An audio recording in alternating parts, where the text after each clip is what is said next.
Bonjour à tous, j'espère que vous allez bien et bienvenue à ceux qui nous rejoignent. Aujourd'hui, on va analyser Total Energy, cette société bon père de famille, comme on dit, un des fleurons français, et on va faire une analyse fondamentale puis technique de cette société pour voir où on en est et est-ce que c'est une bonne opportunité d'achat. Alors, on est tout de suite parti avec l'analyse fondamentale. Déjà, quelles sont les activités de Total? Qu'est-ce que fait Total? Comment elle génère son revenu? Ce n'est pas une surprise, Total, ça tourne essentiellement autour de tout ce qui est le pétrole. Donc, ils vont raffiner et transformer le pétrole, ce qui représente 43% de leurs revenus. Ensuite, il y a une grosse partie qui est à 15,5% de l'exploration et de la production de ce pétrole, de l'extraction, puis du transport. Ensuite, on a 8,5%, donc c'est tout ce qui est avec le GNL, le gaz naturel liquéfié. Puis, on a quand même 23% de marketing and service. C'est tout ce qui va être distribution de carburant à la pompe et également d'autres produits pour les professionnels comme des lubrifiants ou alors du bitume. Et il y a également toute une partie énergie renouvelable maintenant. C'est un gros axe de développement de Total. Et ensuite, on a Integrate Power.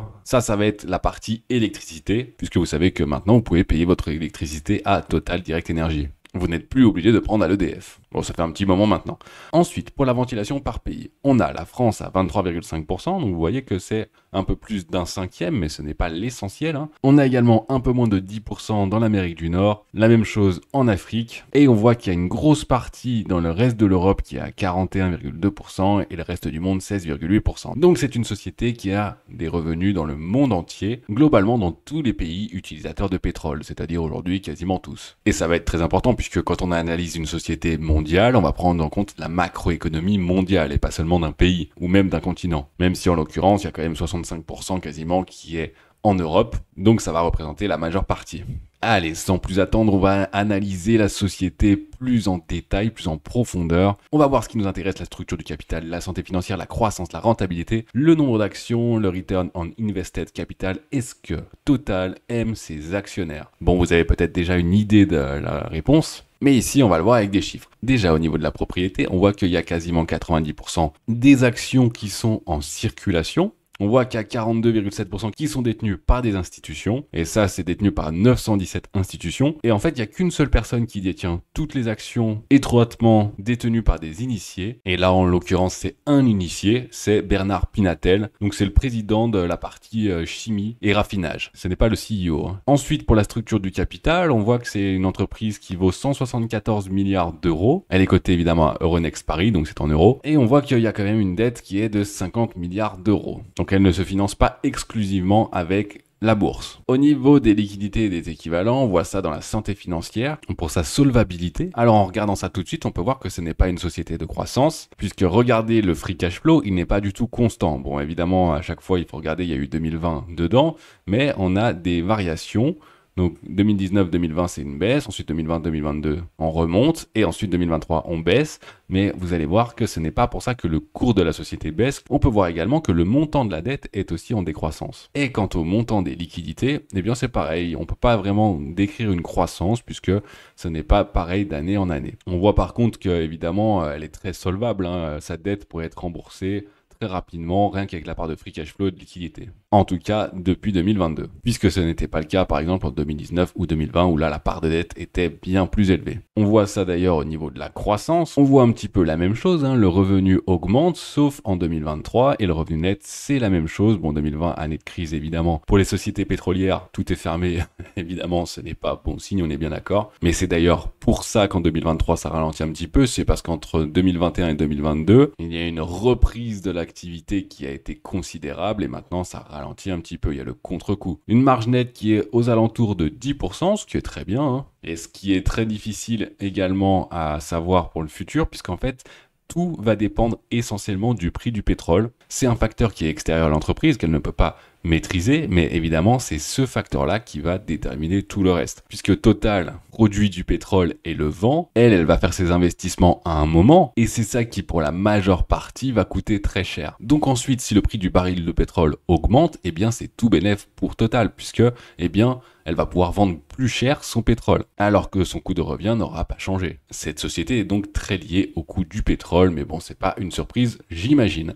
On va analyser maintenant les cash flows. Alors tout simplement, à part 2020-2021, on a quand même une croissance des cash liés aux activités d'exploitation. Bah, c'est déjà ce qu'on a vu avant, je vais pas me répéter. Et c'est la même chose pour le free cash flow. Voilà, elle sait générer de l'argent, il n'y a pas de souci à ce niveau-là. D'autant plus que vous êtes au courant. Pourquoi ça a explosé depuis 2021?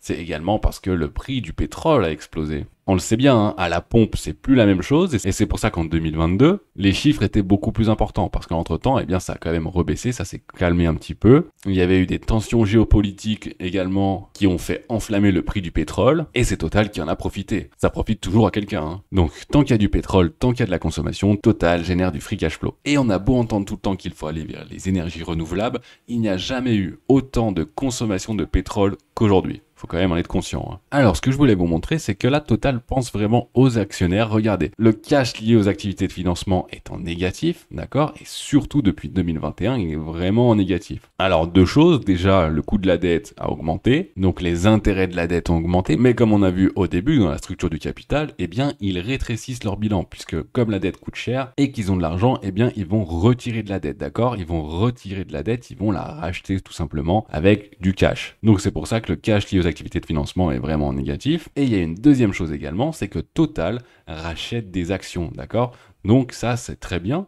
Il va diminuer le nombre d'actions en circulation. Et c'est très vrai depuis 2022, regardez, c'est pour des gros montants, hein, 7 milliards, 8 milliards, donc voilà, c'est vraiment des gros montants de rachat d'actions. Alors, il faut savoir que Total, pour ses salariés, eh bien, permet d'acheter des actions à des prix privilégiés. C'est pour ça qu'il y a deux types d'actions et ils rachètent les deux, hein. Donc ça, évidemment, c'est très bien. C'est un signe de bonne santé de l'entreprise et également ça, eh bien, booste sa valeur en bourse. Quand vous avez une action, vous détenez plus de capital de Total. On va revoir également les dividendes puisque c'est une société à dividendes. Et ça, évidemment, si vous avez acheté cette action à un moment où le prix était bas, vous le savez très bien puisque vous avez maintenant un rendement qui est très important. Aujourd'hui, le rendement, il est aux alentours de 5%, ce qui est très bien, hein, surtout que c'est une entreprise qu'on peut mettre dans un PEA. Donc voilà, c'est vraiment une bonne entreprise à mettre dans un PEA. Vous savez que vous pouvez la garder plus de 20 ans, elle ne va pas disparaître du jour au lendemain. Donc ça, c'est vraiment à rajouter aux performances de l'entreprise. Et là, on va regarder quelque chose d'assez intéressant, c'est le ratio de paiement. J'en parle pas souvent parce que c'est pas forcément intéressant quand c'est tout le temps le même. Mais là, c'est différent. Ça va être le pourcentage des bénéfices que l'entreprise décide de verser sous forme de dividendes aux actionnaires. Je la refais plus lentement. Si vous avez une entreprise qui génère 100 de bénéfices, eh bien, si elle a un ratio de paiement de 80%, eh bien, elle décide de donner 80 aux actionnaires et de garder que 20. D'accord? Donc 80 aux actionnaires sous forme de dividendes. Donc c'était beaucoup plus élevé avant, tout simplement parce que les revenus étaient plus faibles et qu'elle voulait récompenser les actionnaires et qu'elle n'avait pas besoin en plus de se financer, d'avoir ce cash pour elle, parce qu'elle était déjà en excédent de cash. Et on voit que depuis 2020, ça baisse, puisque comme on l'a vu, eh bien 2021, 2022, 2023, c'est beaucoup plus faible. Attention en pourcentage, puisque sinon le montant des dividendes par action est plus élevé, puisqu'elle a fait beaucoup plus de revenus, mais parce que tout simplement, ils se sont servis de ce cash pour racheter de la dette, pour, eh bien, payer moins d'intérêts. Ce n'est pas une décision qui va contre les actionnaires, hein, puisque ça va lui permettre d'être plus rentable par la suite. Il faut aller un petit peu plus loin que juste le ratio de paiement diminue. On va voir justement le nombre d'actions en circulation. Eh bien, entre 2017 et 2020, ça a augmenté, d'accord? Ce n'était pas la politique de racheter vraiment des actions, puisque tout simplement l'entreprise était moins rentable qu'aujourd'hui, donc il fallait qu'ils se financent également. Bon, c'était pas des gros montants, mais voilà, ils avaient quand même mis des actions en circulation, notamment pour les actionnaires. Ils offrent des fois des actions, bah voilà, ça rajoute des actions en circulation. Mais depuis 2021, ça a complètement changé, la politique a changé, ils ont des gros rachats d'actions, tout simplement puisqu'ils ont trop d'argent.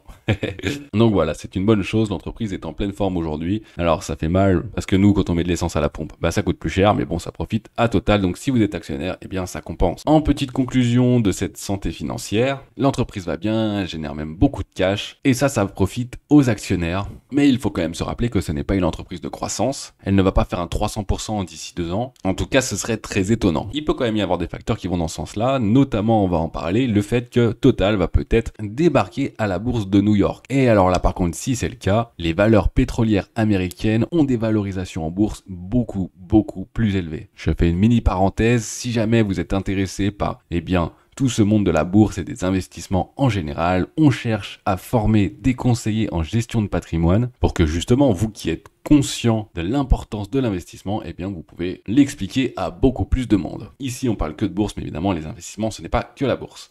Alors, on va voir maintenant les vecteurs de croissance pour notre chère entreprise de Total. Je rappelle que c'est les vecteurs de croissance de Peter Lynch. Ça reste juste des grands axes. Ce n'est pas très précis, mais de toute façon, on ne peut pas prédire le futur. Alors, réduire ses coûts, j'ai mis non, mais on pourrait dire également oui, ça dépend.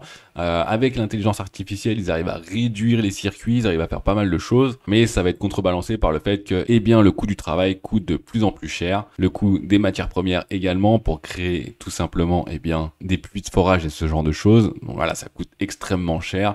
Donc j'ai mis non, hein, parce que oui, sur certains process, ils vont pouvoir réduire des coûts, mais non, dans l'ensemble, ils ne vont pas pouvoir du tout. Moi, je parle vraiment au global. Ensuite, augmentation des prix, eh ben oui, et c'est pareil. Et non, en fait, ça va dépendre complètement du pétrole. Ça va dépendre de la demande de pétrole et le prix du baril. Personne ne peut savoir à l'avance combien ça va coûter. C'est extrêmement complexe, ça dépend de énormément de facteurs. Ça dépend de l'économie, d'ici donc de l'économie mondiale, mais également de la géopolitique, ça dépend des tensions, ça dépend de beaucoup trop de choses pour qu'on puisse le prévoir. Donc si le prix du pétrole augmente, c'est une très bonne chose. Après, Total commence à se diversifier. Comme on a vu, il n'y a plus que le pétrole. Mais bon, ça reste quand même l'énorme majorité de ses revenus. Donc là, augmenter les prix, j'ai mis oui, hein, parce que la demande, elle est toujours croissante. Et ce jeu d'offres et de la demande, c'est ça qui va tout déterminer. Conquérir de nouveaux marchés, j'ai mis oui également. On a vu avec l'énergie verte, entre guillemets, hein, ça reste sujet à controverse, mais c'est là-dessus que Total également va pouvoir jouer, toujours dans l'énergie, mais avec toute cette transition écologique, eh bien, ils vont pouvoir tirer leur épingle du jeu. Ça fait très longtemps qu'ils sont là, très longtemps qu'ils sont leaders, alors bien sûr, ils vont pouvoir, eh bien, conquérir de nouveaux marchés aisément. Ensuite, augmenter les volumes de l'existant, oui, bah, c'est pareil, ça va dépendre de la demande, mais comme la demande de pétrole est toujours croissante, pour le moment, en tout cas, eh bien, tant que la demande sera croissante, les volumes augmenteront naturellement. Et ensuite, redressement ou filiale non rentable, non, pour le moment, il n'y a pas de filiale non rentable, pas à ma connaissance en tout cas. Alors combien ça coûte tout ça? Puisqu'on a vu que c'était quand même une bonne entreprise, est-ce qu'elle est survalorisée? Est-ce qu'elle coûte très cher? Eh bien, si on regarde juste les graphiques, comme on va le faire après, on pourrait croire que cette entreprise est quand même survalorisée, que c'est dangereux d'investir dans cette entreprise parce qu'elle est quand même survalorisée. Et ben en fait, pas du tout. Regardez, si on regarde juste les ratios principaux, donc le cours sur bénéfice, donc le PER, eh bien l'entreprise n'est pas survalorisée du tout, hein. Elle a déjà été valorisée beaucoup plus cher, autour de 15, ensuite plus autour de 13, et maintenant elle est autour de 7, d'accord? Donc 7 pour une entreprise pétrolière qui fait des bénéfices, même beaucoup de bénéfices, qui s'est dégagé du free cash flow, ce n'est pas cher, d'autant plus avec les opportunités peut-être d'être aussi coté à New York, alors là ça ferait exploser les cours. Ensuite c'est pareil, si on compare au flux de trésorerie, eh ben ça reste très bien, hein, ça reste dans la moyenne, mais la moyenne basse, donc voilà, très bien. Et si on regarde également sur l'EBITDA, donc là c'est assez important parce que, eh bien, il y a beaucoup de coûts variables dans cette entreprise, hein, il y a beaucoup de charges d'exploitation, donc ça c'est quand même très important. Eh bien, on voit que ça reste également dans la fourchette très basse. Ça reste donc une très bonne opportunité. Pour moi, elle n'est pas valorisée très cher, contrairement à énormément d'autres valeurs. Aujourd'hui, ça peut être une bonne opportunité de rentrer dans Total. Alors, je ne suis pas conseiller financier, n'oubliez jamais ça, faites vos propres recherches, ce n'est que mon avis. Si vous investissez dans Total, en plus il y a des manières de le faire, on ne le fait pas en une seule fois, en DCA par exemple. Donc voilà, vous êtes responsable de vos achats. Ne venez pas pleurer si jamais le cours de l'entreprise ne monte pas tout de suite. On va analyser ça avec Ishimoku. On est parti, analyse technique, c'est maintenant. On est en mensuel, en logarithmique. Alors juste regardez, je vais prendre qu'à partir de 2007, puisque sinon, eh bien c'est bien compliqué, hein, ça ne correspond pas à grand chose en bourse. Alors ce qu'on va faire, c'est qu'on va voir à partir de 2007 et ce sera plus parlant, d'accord? Qu'est-ce qu'on peut voir de joli? En mensuel, déjà je vais faire l'augmentation depuis 2007 pour vous rendre compte un petit peu, ce n'est pas une société de croissance, d'accord? Donc l'entreprise a augmenté au maximum de plus de 133%, c'est-à-dire un petit peu moins qu'un fois 3,5, sauf que rappelez-vous, ça ce n'est pas dividende réinvesti, et c'est quand même très important parce que les intérêts composés, entre 2007 et 2024, ils auraient beaucoup joué, évidemment. Ce qu'on peut voir également, c'est que la crise de 2008 a affecté Total, évidemment, mais pas énormément, on a eu une grosse bougie à moins 46%, mais sinon globalement on n'est pas descendu à plus de moins 40%. Alors, ça reste beaucoup, mais pour la bourse c'est pas énorme, hein, par rapport aux valeurs tech qui ont perdu 80-90% de leur valorisation. Voilà, ça reste pas énorme, ça s'est quand même stabilisé. En plus on a eu un joli range ensuite d'accumulation que j'ai tracé juste ici, voilà, un joli range d'accumulation, et depuis on est parti en tendance haussière. Alors on a eu quand même un petit Covid qui est arrivé au milieu, d'accord? Là, on a eu vraiment un Covid qui a tout cassé, donc là, quand même, c'est une belle bougie, même, ça c'est mensuel, donc on va dire en 3 mois, ça a quand même perdu 60% de sa valorisation, hein. À ce niveau-là, on est retourné, d'ailleurs, regardez, on est retourné exactement au niveau du bas du range d'accumulation. Ça n'a pas pardonné, mais par contre, ça n'a pas duré longtemps. Quand le Covid s'est terminé, quand on a vu que tout réouvrait, eh bien, c'est reparti à la hausse. Et depuis, on va dire ici le bas, on a repris quasiment la même chose en fait que depuis le début de 2017. Ça ne veut pas dire que vous n'auriez pas été en bénéfice si vous aviez investi ici. Tout simplement, pourquoi? Parce que, eh bien, je vous ai dit, il y a beaucoup de dividendes qui ont été versés entre-temps, et ça, il ne faut pas le négliger quand on est une entreprise comme celle-ci. Ici, on est repassé à partir de vraiment janvier 2022 dans une vraie tendance haussière, puisque regardez, déjà, on est sorti du nuage, mais en plus de ça, la lagging span est passée directement au-dessus, on est vraiment rentré dans une belle tendance haussière qui est toujours au-dessus de la Tenkan. Vous voyez, on est venu la retravailler quelques fois. Ici, on a une petite frayeur. Là, on est descendu presque proche de la Kijun. Ça a donné quelques bonnes opportunités d'achat encore, hein. Vous avez vu que la valorisation est très peu élevée. On est sur une belle tendance haussière. Vraiment, c'est très joli à voir. On peut retourner un peu dans le passé quand même avant tout ça pour voir un petit peu parce que total, ça fait très longtemps. Donc, on a quand même un historique. Regardez les tendances haussières qu'il y a eu avant. Si vous avez investi depuis très longtemps, là, vous voyez, bon, ça, c'est énorme. Bon, ça reste énorme, mais à l'époque, la bourse n'était pas comme aujourd'hui. Il n'y avait pas tout le monde qui avait accès. Mais regardez, les tendances haussières de Total, eh bien, elles sont continues, croissantes. Elles ne s'arrêtent pas d'année en année. Évidemment, là, c'était complètement différent, on est bien d'accord, mais ça a continué, d'accord, et on est toujours resté un petit peu au-dessus de la Tenkan, comme ça. Jusqu'en 2000, où alors là, il y a eu un énorme crash de moins 75%. Et ensuite, l'inverse en 2006 de plus 306%. Donc voilà, je ne sais pas si c'est un bug ou pas. Donc s'il y en a qui savent pourquoi en commentaire, n'hésitez pas à le dire. Donc voilà, faut savoir pourquoi. Ça se trouve, c'est pas du tout un crash. C'est peut-être autre chose comme un split, mais normalement, ça n'apparaît pas comme ça dans les graphiques. Voilà, s'il y en a qui savent pourquoi en commentaire, n'hésitez pas à me le dire. Ça, je sais pas du tout. J'ai pas regardé. Je suis pas allé aussi loin parce que c'est trop vieux. Voilà. Donc ceux qui ont peur que le prix descende vraiment beaucoup plus bas, si le prix descend par exemple à 38 aujourd'hui, mais alors là, achetez, mettez all-in dessus, hein, ça veut dire que l'entreprise est gratuite. Parce que vous avez vu que déjà elle est pas chère, elle se paye moins de 7 années de bénéfices, donc c'est vraiment très peu. Donc si on regarde juste en mensuel, rappelez-vous, chaque bougie représente un mois. Donc si vous achetez aujourd'hui, ça veut pas dire que ça va pas descendre demain, hein. Mais si on regarde juste en mensuel, pour moi on est parti sur une belle croissance, une belle tendance haussière qui risque de durer assez longtemps, je pense, et très longtemps même. Sauf si évidemment, comme d'habitude, il y a des cas de force majeure, et que le monde s'arrête d'ici demain, mais bon, je ne crois pas. Même des guerres, hein, vous avez vu que les guerres propulsent le prix de Total, hein. Dès qu'il y a des tensions géopolitiques, le pétrole monte, c'est normal. On va regarder ça en weekly maintenant. En weekly, eh bien c'est pareil. Regardez, c'est une magnifique tendance haussière depuis qu'on est sorti du nuage juste ici, donc c'est pareil. Donc ici on était, voilà, novembre 2021. Bon, c'est un peu plus tôt, forcément c'est en weekly, donc on a pu le voir un petit peu plus tôt.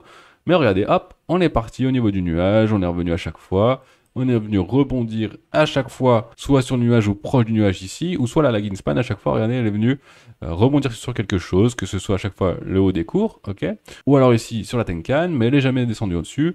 Et là c'est pareil, on continue à rebondir, ok. Et ici, très précisément, on est venu rebondir sur le haut du nuage. Donc voilà, pour l'instant, il n'y a absolument rien qui signifie que la tendance haussière est terminée. Et d'ailleurs, en plus, on a une petite décote, même si vous avez acheté en mai, vous le savez. Il y a un petit moins 15% par rapport au plus haut. Et là, on est au niveau du prix également de septembre 2023. Pour moi, ça reste une très bonne opportunité. Je rappelle que c'est que des probabilités. Si on regarde juste en tendance, par contre, journalière, là, on est parti dans une tendance baissière, d'accord? Sauf que comme on est en hebdomadaire et en mensuel en tendance haussière, ça reste des mini-corrections. Un jour, forcément, ça risque de se retourner un petit peu plus, mais pour l'instant, regardez, là, c'est arrivé une seule fois. Là, c'est arrivé aussi. Ici, c'est arrivé. Ici, c'est arrivé. Vous voyez, à chaque fois, on est reparti à la hausse. Ici, c'est arrivé. Ici, c'est arrivé. Non, ici, c'est pas arrivé. Là, j'abuse un peu.